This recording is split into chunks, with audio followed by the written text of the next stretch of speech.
Me llamo Paula Mirabás, tengo 25 años y pertenezco a la hoguera Alfonso el Sabio.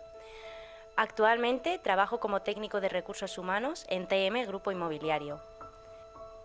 Respecto al nuevo calendario de fogueres, creo que vivimos en un cambio constante y que los fogueres somos suficientemente capaces de adaptarnos.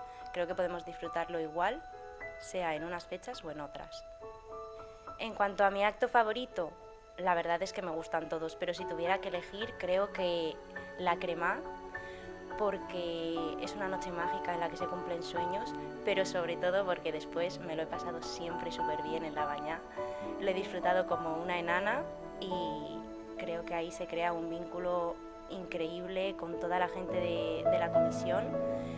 Y luego, bueno, pues viene la parte de recoger, ¿no?, que también es importante y es donde más piña se hace, porque en Alfonso el Sabio, cuando se ha recogido todo el racó, se traen churros y chocolate y bueno, eso siempre viene bien. El futuro de la fiesta después de los años del COVID, bueno, yo creo que esto simplemente ha sido un empujón para enseñarnos que tenemos que aprender a vivir intensamente cada momento y que no podemos dejar para mañana nada de lo que podamos hacer hoy. Mi año, ¿a quién se lo dedico? Hay muchas personas que realmente se lo merecen, pero se lo voy a dedicar a mi Yayita, porque además estoy segura de que estará viendo esto. Sé que le va a hacer mucha ilusión, no solo por ella, sino también por mi abuelo, que al final su último deseo era que sus 3 nietas compartieran año, y gracias al destino pues ha podido darse el caso y estoy muy feliz por eso.